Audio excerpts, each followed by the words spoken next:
Hello, you wonderful people, and welcome to another episode of Crime Centric. This being a show where I talk about TV shows that are crime dramas. For today's episode, I'm going to talk about Only Murders in the Building, Season 3, Episode 6. Great episode. A lot of really interesting things went down in this episode, so let's break it down. Well, first and foremost, I like that this episode obviously revolves around a ghost story at the place that they're doing the production for Death Rattle, and the different situations everyone's going through, that Charles is going through, Joy leaving, and all he has left is that one fish, and that's what he's holding on to. And he's like, yeah, like, I'm fine. Because Charles has been through this before, because he went through that break with Lucy's mom for, like, you know, and he was alone for, like, those 6 years or whatever, right?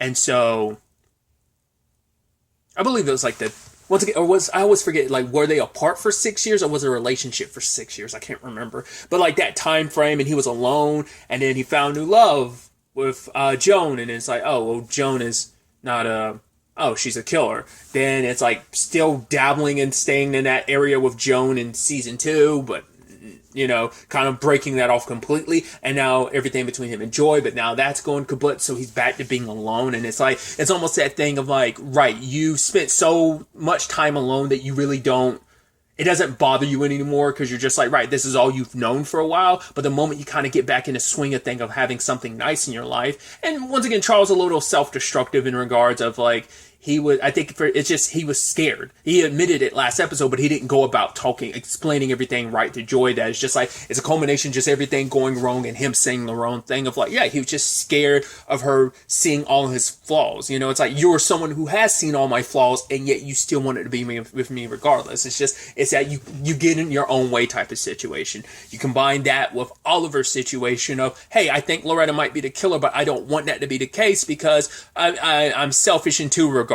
I'm selfish on a professional sense, because this production means everything to me, because this production's my second chance at all of this. You know, I thought my dream was dead. I thought it was over. I thought it was kind of washed up. This is my chance to make a splash again. Wrong turn of phrase in this particular regard, because obviously the word splash is very traumatic for Oliver. But it's also, he likes Loretta a lot. Like, the fact of the matter is, we haven't really known his dating life post his, you know, him and his wife.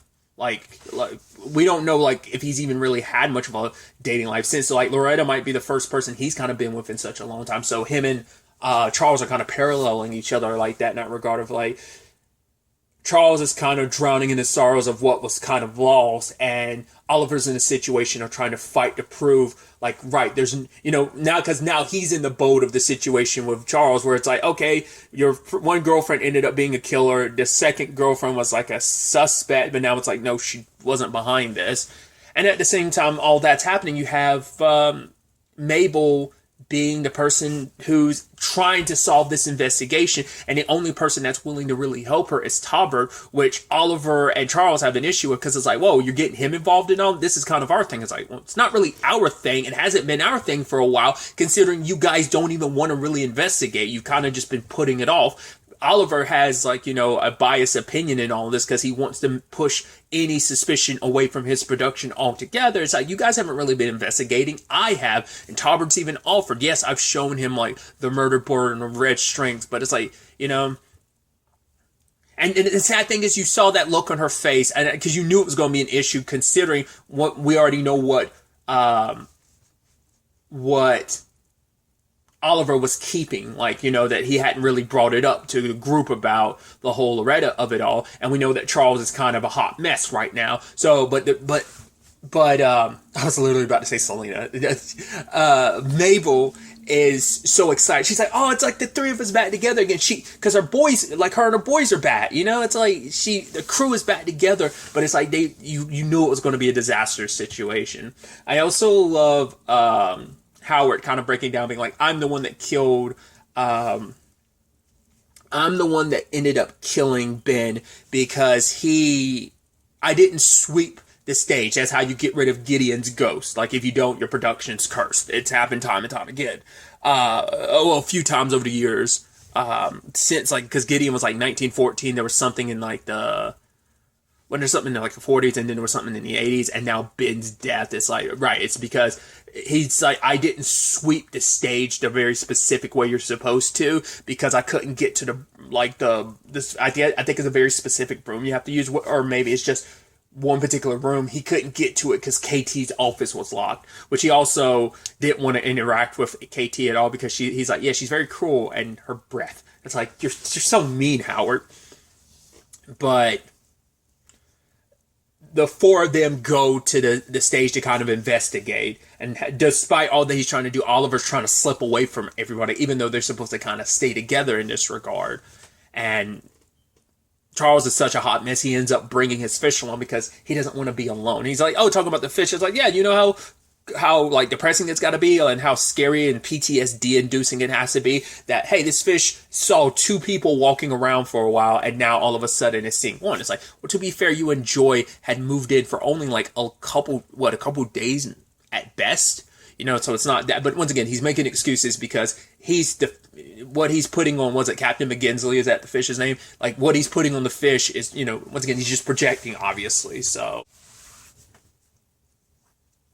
Which is so messed up that Charles in particular tried to call out Mabel for like her, like, you know, investigating and stuff like that, which is like, no, this is what we're supposed to be doing, yet you and Oliver are so sidetracked with your own stuff. It's like, but I brought that up previously. Like, the thing is, they now have like lives outside of the investigations and the, outside of the investigations and outside of, the podcast and stuff. They're kind of having lives outside of that, which for Mabel, this is kind of her only thing. She's kind of all in on this because, yeah, they had their things to some extent the previous seasons, but like Oliver wasn't working on a full-blown production that means the world to him, because it's like, just like this investigation means the world to Mabel because murder kind of her thing, but it's like Oliver's thing is this production because it means the world to him, because it is that situation of if it's sink or swim with this means so much to me. Like, the fact is, I put on this front like everything's okay, but this is my second shot at making this all work because I love this. I live for this. And I thought I was kind of a ghost walking. You know, I was kind of a dead man walking, where it's just like, I'm just kind of going through life, putting on this front like I'm okay, when in actuality, the artistic side of me hadn't really been able to flourish like I really wish it had. And Charles was in a relationship with Joan and stuff like that, but his life wasn't really that fulfill and involve. He did the Brazos like reboot, but that was about it. So he didn't have too much going on, and now they kind of do, and that was kind of Cinda's point of like, right, they're living their own lives. That isn't the case for Mabel. Like, this is kind of her thing, and that's why she's the only one doubling down. And I brought it up being like, that's such an interesting point for this group to be at, because they were never like fully divided.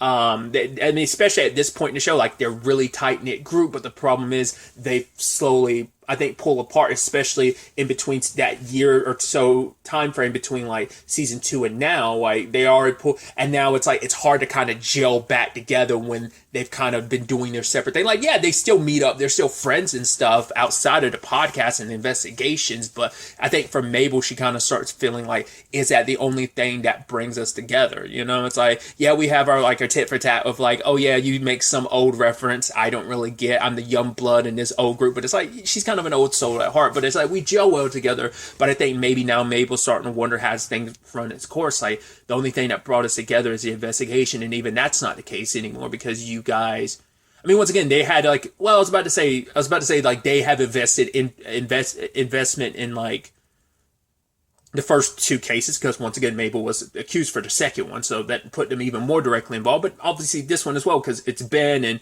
Charles is involved with the production, and it's Oliver's production, so, you know.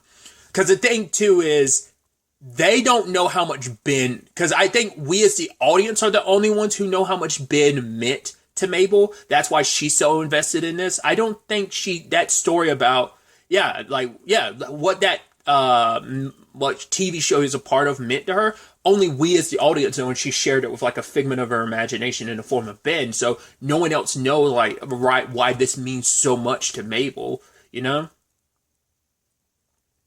And especially at a time like that, the only person who is willing to investigate with her is Tauber. He's there. You know, they end up following the lead because he followed Jonathan here. And turns out Jonathan's taking like a leading man cocktail, which is interesting. Like the moment he's like methamphetamine, I'm like, we're just going to skip over the fact that he's having a little dab of meth in there. I was like, okay.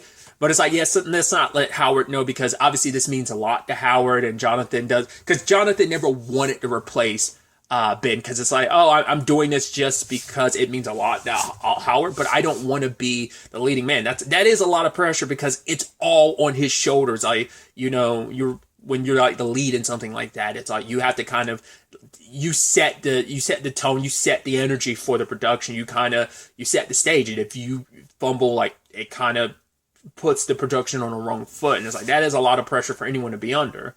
But that is interesting that it's like, wait, if that's the case, why wasn't any of that in Ben's, like, why wasn't meth found in his autopsy? So that begs the question, could it be, someone had a theory, like someone had commented a theory, like there might be a twin situation going on. I glimpsed at the comment, so I don't remember. I'm so sorry. I want to say that might have been in reference to Ben. I don't think that was in reference to Loretta. Okay, so it's the person is a dangadang, but their comment was that it might be a twin situation for either Ben or Loretta. So I thought that was interesting. They were commenting like it'd be a shame to have someone like as such a like big and well known actress as Meryl Streep and not make her the killer. I think that's also the red herring of it all. It's like, oh, you have such a like renowned actress. It's like it'd be too obvious to make her the killer, but it's also that like crime drama thing of you know, like, oh, you're watching a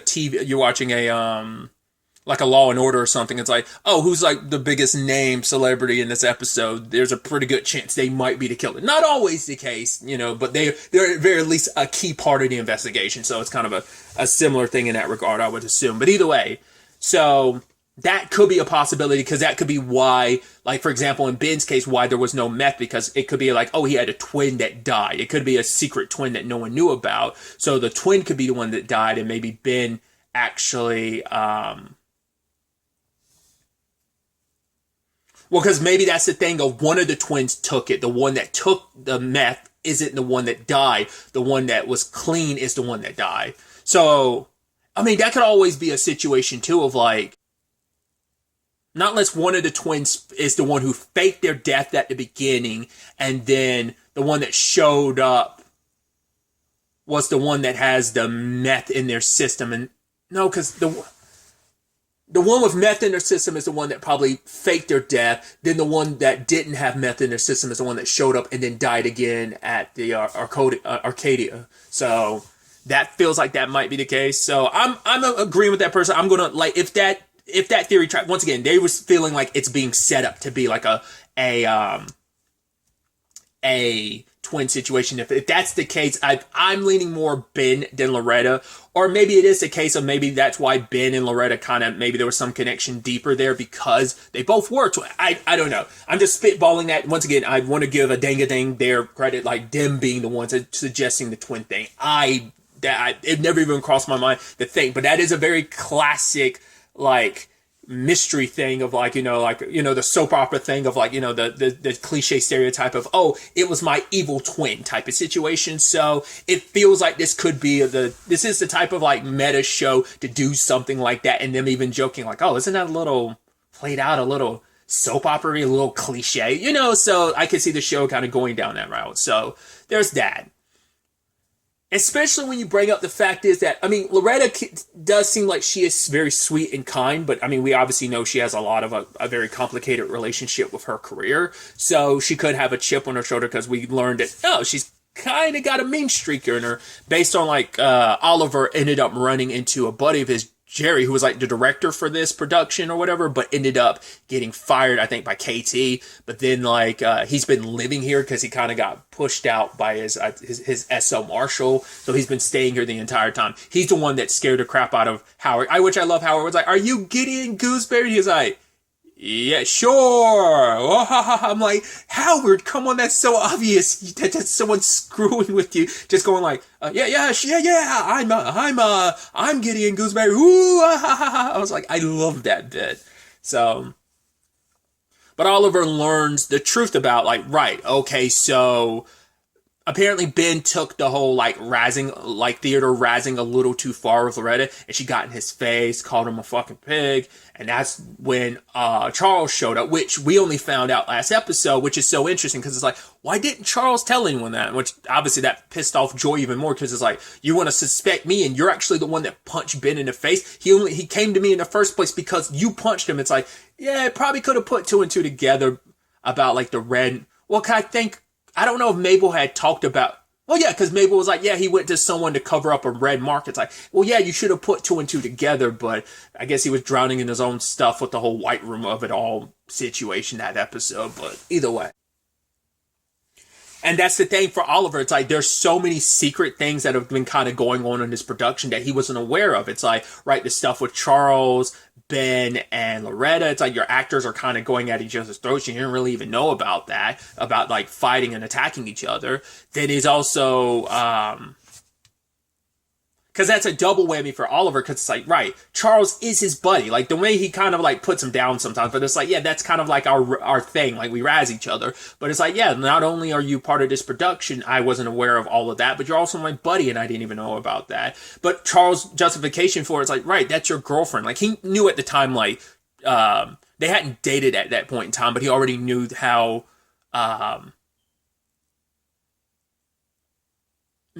because it's like, Charles could have easily brought that up pretty early in the investigation about that, but it's like, well, at first it's like, well, it's a moot point because Ben's dead now, so there's no point in bringing that up, but it still would have been like, because they didn't really know for sure if it was murder, and I think at that point they already knew, he already kind of made it clear of like, oh yeah, like, you like Loretta, and everyone else kind of already knew it, so I think that's the thing of like, during the whole production, he probably already knew like, oh, you like Loretta, so that's why he was like, yeah, I didn't want to say anything because I want to protect my buddy because that's your girlfriend, you know? Because it's like, yeah, I know you like her, and I didn't want to kind of, put you in an awkward position where it's like, oh, pretend like something went down with you, the person that you like. I didn't want to kind of spoil that for you because, like I said, like Oliver hasn't really been in a relationship, like I said, that I'm aware of since his divorce. So like I can only assume it's a situation of like, yeah, I want you to kind of be happy and have a nice life. I love life, especially in Charles' case, who he was in a good relationship at the time with Joy, and his run-in with Joan previously, that being the complicated thing it was. It's like, I want you to be happy, buddy, type of situation. So, and so talking to Jerry and seeing Jerry in a position that he's in, Jerry's like, right, if you want something, you kind of have to give it your all, like, or because you don't want to be basically a hollow person off the stage and on the stage, like when it comes to a production or away from the production. And and that's what I brought up earlier, Oliver, it's like, this is a twofold thing because it affects him professionally and on a personal level. So it's like, especially because those worlds kind of blend so much, not even just because of Loretta of it all, but just because of how much this means to Oliver, how much he's putting into this. So he was willing to cover it up, get rid of like anything that might lead to, he ends up smearing the effing pig message on the mirror just because he's like, I don't want to tarnish all of this that I'm kind of building because this means so much. And him and Charles go at it because it's like, oh, because of your production and you're not doing a good job about it. And it's like, oh, I could have been doing these little Brazos things that would have been a part of the Chipotle app. It was like 30-second things for 30-second things for a Brazos related thing.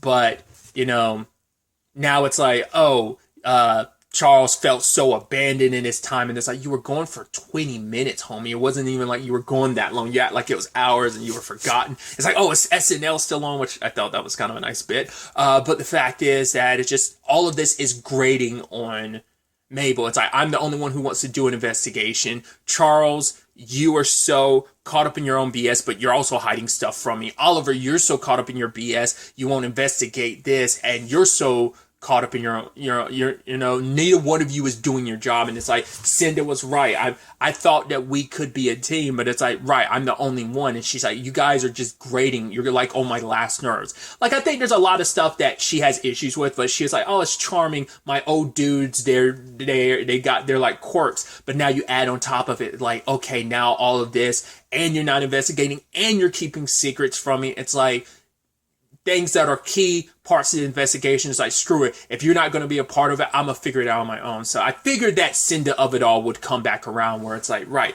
she listened. Like, the moment they introduced that element, I was like, that's going to come back around. So, but like I said, that line of just from Howard being like, hey, the way to get rid of your ghost is when you finally feel like you're being seen. And Talbot is there for her. He sees how important this is to her, whereas everyone else isn't really taking time. They are not being empathetic and realizing what she's going through and what she's really dealing with. I mean, to be fair, she hasn't really talked a lot about it. She's kind of kept a lot of that to herself.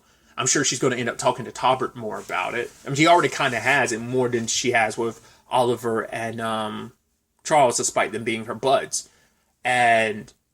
But I guess you can almost say the flip side of like, right, maybe she's not being as empathetic of like how they're not communicating. None of them are fully communicating like they should be about what they're going through and what they're feeling right now. And so, because it's just like, once again, all this stuff that's kind of been building has already it all imploded in this moment. So, and now Charles and Oliver aren't in a good place. And especially Charles being like, oh yeah, like he's kind of alone with his fish. He's even more alone now because he doesn't have Joy. He doesn't have his best buds anymore. You know, the only one who kind of walked away with someone in this is Mabel, because she has Talbot. Not only that, you also have Howard and KT actually grew closer because of this, because she's the one who ends up helping with the whole get rid of Gideon's ghost situation, because it's like, right, you got to make him a part of the production. That's how you kind of quell his ghost. And because Howard always wanted to be an actor, but like when he was on this what was it? He referenced something. I was like, he was Proctor in The Crucible, I think that's what he was saying. And his mom made a point of like, right, never want to hear your shrill voice on the stage again. And that basically destroyed his self-confidence, and he kind of nipped that in the bud. But he's always wanted to be an actor, and KT's always wanted to be a director, but she feels like it's too late. And for this moment, this beautiful moment of them working together despite their issues, it is this situation of, hey, like, she directed him in this moment, and it was this beautiful moment. And the light that was on the stage, that went off early in the episode, is now back on, and it's brighter. I mean, the timing could also just be because, well, we know Jerry kind of caused some of the lighting issues here because, well, for one, he dropped the sandbags, but he's also, because he wanted to scare off the production, but he also was like plugging in like a little grill, which he's been eating stuff off of, like the rat he ends up killing. So it might have just been like him finally unplugging that, and that finally turned the light back on. So it all happenstance most likely. But I think it is a necessary thing regardless of what really happened, whether it was Gideon or whether it was just Jerry no longer having his grill plugged up, and now it's like, okay, like the electricity's flowing properly like it's supposed to, and it just happened to light up that light at that time. And so Howard and KT, like I said, grew closer, and I think this is going to help lead their dreams. Not unless we ended up being a situation where, because Oliver's like, that Howard can't act. It might be a situation where Jonathan might bail out, and Howard's the one that takes over. Maybe they have an honest conversation, and he's been a part of this production, so he probably knows everything. He's probably worked with Jonathan on this line, so it could be he might be the one that ends up kind of taking over as the leading man in this production. I could definitely see that being the case. They also brought up something interesting where Howard was like, yeah, the night of that production, like, I tried to go to your office, but it was locked. But KT was like, I didn't lock it, which are like, interesting. So that might be one of those things of like, okay, so either the killer locked themselves in a room, or if we're going with the twin theory, one of the twins might have been there and locked, that wanted to see them, so they locked themselves in a room. I'm wondering, is it going to be something, like I said, that twin theory is really kind of sticking with me now. Either way, it's definitely going to be interesting to ultimately see where all of this ends up taking us going forward into the next episode. To the next time we meet, be happy, be safe, live life to the fullest, and enjoy it. Good day and goodbye.